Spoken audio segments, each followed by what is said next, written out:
Hello guys, welcome back to my channel GS technical. आज का topic है हमारा पावर सप्लाई। अगर पावर सप्लाई में कोई प्रॉब्लम आता है तो उसको हम कैसे ट्रबल शूट कर सकते हैं। सो ये सब सीखने वाले हैं हम आज के वीडियो में। So let's start this video. So friends, किसी पावर सप्लाई को रिपेयर करने के लिए हमें बेसिक कंपोनेंट्स की नॉलेज होना बहुत ज़रूरी है। अगर हम कंपोनेंट्स की बेसिक टेस्टिंग जानते हैं तो हम किसी पावर सप्लाई को इजीली रिपेयर कर सकते हैं। सो फ्रेंड्स, मेरे पास ये दो पावर सप्लाई है, 12 वोल्ट एंड ये 24 वोल्ट। सो इस 12 वोल्ट की पावर सप्लाई में मेरे ये ब्रिज रेक्टिफायर का इशू था, तो इसको रिप्लेस करने पर ये ठीक हो गया। इसमें शॉर्टिंग का इशू था। एंड इस 24 वोल्ट की पावर सप्लाई में मेरे ये तो मॉसफेट शॉर्ट थे, तो इन दोनों मॉसफेट को रिप्लेस करने पे ये पावर सप्लाई ओके हो गया। सो फ्रेंड्स, इस वीडियो में हम पावर सप्लाई में जो भी बेसिक कंपोनेंट्स के जो भी फॉल्ट्स आते हैं तो हम इसकी टेस्टिंग सीखेंगे। सो फ्रेंड्स, अगर आपने हमारे इस चैनल को अभी तक सब्सक्राइब नहीं किया है तो अभी सब्सक्राइब कर लीजिए ऐसे ही इंटरेस्टिंग वीडियो के लिए। सो फ्रेंड्स, सबसे पहले हम पावर सप्लाई की वर्किंग को समझ लेते हैं एक ब्लॉक डायग्राम की हेल्प से। साथ ही साथ हम इसे एक पावर सप्लाई के साथ कोरिलेट करके चलेंगे। सो सबसे पहले इनपुट टर्मिनल पर एसी सप्लाई दी जाती है। देन आता है हमारा फ्यूज। फ्यूज क्या काम करता है? हमारा फ्यूज हमारा ओवर करंट प्रोटेक्शन का काम करता है। जैसे कि इसमें 3 एम्पियर का फ्यूज लगा है। सो अगर इस सर्किट में 3 एम्पियर से ओवर करंट फ्लो होता है तो सबसे पहले इस फ्यूज का फिलामेंट ब्रेक हो जाएगा और ये आगे सप्लाई देना बंद कर देगा। देन आता है हमारा NTC thermistor. NTC thermistor means negative temperature coefficient. Means इसका रेजिस्टेंस टेम्परेचर के साथ वेरी करता है। सपोज इसमें 25 डिग्री सेल्सियस कैपेबिलिटी का एनटीसी लगा हुआ है। सो अगर किसी रीजन से इसमें 25 डिग्री सेल्सियस से ओवर टेम्परेचर होता है सो हमारे ये एनटीसी बस्ट हो जाएगा और ये एनटीसी काम करना बंद कर देगा। नेक्स्ट आता है हमारा कॉइल। सो हमारे घरों में जो एसी आता है वो प्योर एसी नहीं होता है। सो उस एसी को फिल्टर करने के लिए इस कॉइल का यूज किया जाता है। सो हमारे घरों में जो एसी आता है उसमें कुछ इस तरीके का नॉइस होता है। सो आफ्टर कॉइल के फिल्टर के बाद वो एसी कुछ इस तरीके का दिखता है। सो आप देख सकते हैं बिफोर एंड आफ्टर की image. So I hope you are getting my point. Then आता है हमारा ब्रिज रेक्टिफायर। ब्रिज रेक्टिफायर क्या काम करता है? कुछ इस तरीके का ब्रिज रेक्टिफायर रहता है। सो ब्रिज रेक्टिफायर किसी किसी सर्किट में 4 डायोड्स लगे रहते हैं, वो भी ब्रिज रेक्टिफायर होता है। सो ये ब्रिज रेक्टिफायर 4 डायोड का कॉम्बिनेशन होता है। ब्रिज रेक्टिफायर क्या काम करता है? ब्रिज रेक्टिफायर एसी सप्लाई को डीसी सप्लाई में कन्वर्ट करता है। नेक्स्ट आता है हमारा कैपेसिटर। सो ये कैपेसिटर क्या काम करता है? ये कैपेसिटर हमारा जो इस ब्रिज रेक्टिफायर से हमें जो पल्सेटिंग डीसी मिला है सो वो डीसी पीओ डीसी नहीं होता है, तो उस डीसी को फिल्टर करने के लिए इन कैपेसिटर्स का यूज किया जाता है। देन आता है मॉसफेट, जो कि हाई फ्रिक्वेंसी स्विचिंग का काम करता है। ये बहुत ही इंपॉर्टेंट पार्ट है इस पावर सप्लाई का, क्योंकि पावर सप्लाई हाई फ्रिक्वेंसी के लिए डिज़ाइन की जाती है, क्योंकि हमारे जो कंट्रोल कार्ड्स होते हैं वो हाई फ्रिक्वेंसी पर काम करते हैं। सो यहाँ पे मॉसफेट की स्विचिंग फ्रिक्वेंसी 50 किलो हर्ट्ज तक होती है। एंड यहाँ पे मॉसफेट की गेट कंट्रोलिंग इस ड्राइवर आईसी के थ्रू कंट्रोल की जाती है, जिसे हम PWM और मॉसफेट गेट कंट्रोलिंग आईसी भी कहते हैं। सो हाई स्पीड स्विचिंग की वजह से ये जो डीसी सिग्नल रेक्टिफायर से आ रहा था फिल्टर से होते हुए, सो हाई स्पीड स्विचिंग की वजह से ये स्क्वायर वेव सिग्नल में कन्वर्ट हो जाता है। इसके बाद आता है हमारा स्टेप डाउन ट्रांसफार्मर। ये क्या काम करता है? ये हाई वोल्टेज सप्लाई को लो वोल्टेज सप्लाई में कन्वर्ट करता है। इसमें क्या होता है, जो प्राइमरी वाइंडिंग होती है हाई वोल्टेज साइड, इसमें नंबर ऑफ कॉइल्स के टर्न्स ज़्यादा होते हैं। एंड जो हमारी सेकेंडरी वाइंडिंग होती है लो वोल्टेज साइड, इसमें नंबर ऑफ कॉइल्स के टर्न्स कम होते हैं। सो हमें आउटपुट पर जो वोल्टेज रिक्वायर्ड होती है उसके अकॉर्डिंग इसमें आउटपुट टर्मिनल पर secondary side number of coils के टर्न्स उसके अकॉर्डिंग बाइंडिंग की जाती है। देन आता है कॉयल। यहाँ ये coil low voltage AC signal को फिल्टर करता है। देन इसके बाद आता है हमारा रेक्टिफायर। इसे हम हाई स्पीड स्विचिंग रेक्टिफायर भी कहते हैं। ये मॉसफेट की तरह दिखता है, बट ये मॉसफेट नहीं होता है। मॉसफेट का क्या काम होता है? हाई स्पीड स्विचिंग का काम होता है। सो ये मॉसफेट की लुक की तरह दिखता है। यहाँ इसका क्या काम होता है? जो स्टेप डाउन ट्रांसफार्मर से हमें लो वोल्टेज एसी मिला उसे ये डीसी में कन्वर्ट करता है। देन इसके बाद आता है कैपेसिटर। ये कैपेसिटर क्या काम करते हैं, जो हमें रेक्टिफायर से लो वोल्टेज डीसी मिला उसको ये फ़िल्टर करके आउटपुट टर्मिनल पर प्योर डीसी आउटपुट देता है। देन इसके बाद आता है हमारा फीडबैक पाथ, जिसे हम PWM और कंट्रोल सर्किट भी कहते हैं। ये क्या काम करता है, ये हमारे आउटपुट डीसी सप्लाई को कंट्रोल करता है। इसमें क्या होता है, एक आउटपुट सिग्नल ड्राइवर आईसी से कनेक्ट होता है और ये ड्राइवर आईसी मॉसफेट के गेट की स्विचिंग करता है। सो सपोज अगर मुझे यहाँ 12 वोल्ट डीसी की रिक्वायरमेंट है, सो यहाँ से 12 वोल्ट डीसी के अकॉर्डिंग यहाँ से एक फीडबैक जाएगा इस ड्राइवर आईसी को। सो ये ड्राइवर आईसी उसके अकॉर्डिंग मॉसफेट के गेट की स्विचिंग करेगा और मुझे आउटपुट पर 12 वोल्ट डीसी रिक्वायर्ड प्राप्त होगा। एंड सपोज मैं अगर इस पोटेंशियोमीटर से इसको आउटपुट को 11 वोल्ट डीसी कर दूं, सो यहाँ पे 11 वोल्ट डीसी के अकॉर्डिंग यहाँ से एक सिग्नल जाएगा इस ड्राइवर आईसी को। सो ये ड्राइवर आईसी उसके अकॉर्डिंग मॉसफेट के गेट की स्विचिंग करेगा। सो उस स्विचिंग के अकॉर्डिंग मुझे यहाँ आउटपुट पर 11 वोल्ट डीसी मिलेगा। सो इस तरीके से ये फीडबैक पाथ काम करता है और हमें आउटपुट पर रिक्वायर्ड वोल्टेज प्राप्त होता है।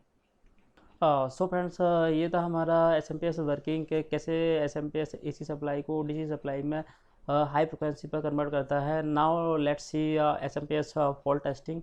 अगर एसएमपीएस में कंपोनेंट्स फॉल्ट से रिगार्डिंग अगर कोई प्रॉब्लम आती है तो उसको हम कैसे ट्रबल शूट कर सकते हैं। So now let's see okay and NG component testing one by one.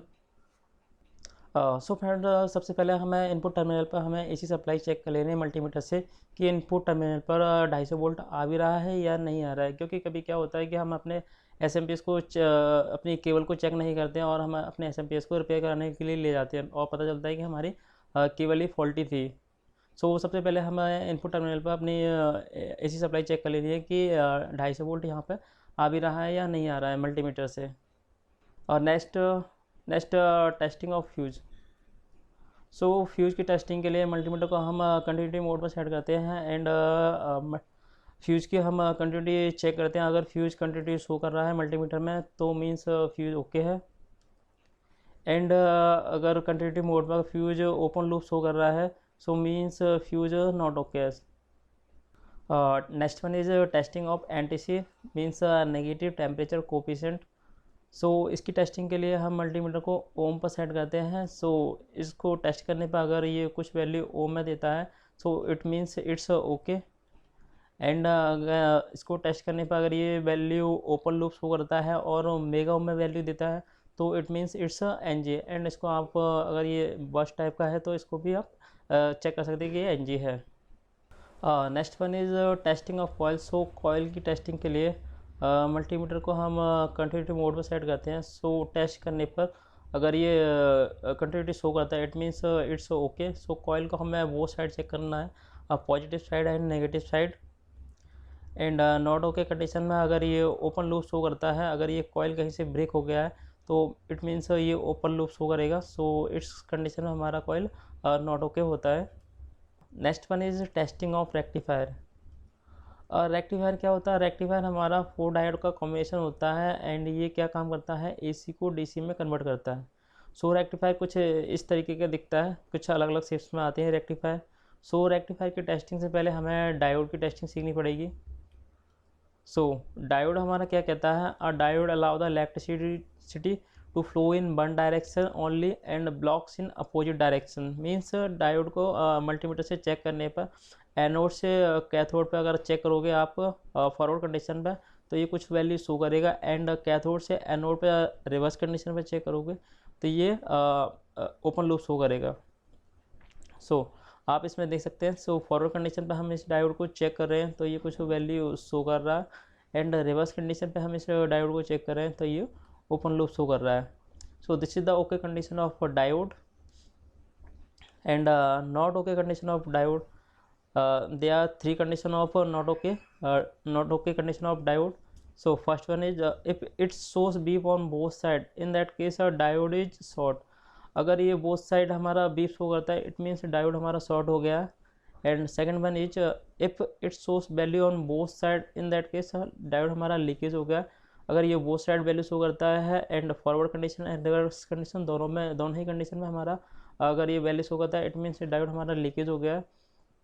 And third one condition is if it shows if it does not show the value on both side, in that case diode is open। अगर ये forward condition and reverse condition दोनों ही side अगर हमारी कोई value show नहीं करता है, it means diode हमारा ओपन हो गया है, मीन्स नॉट ओके है।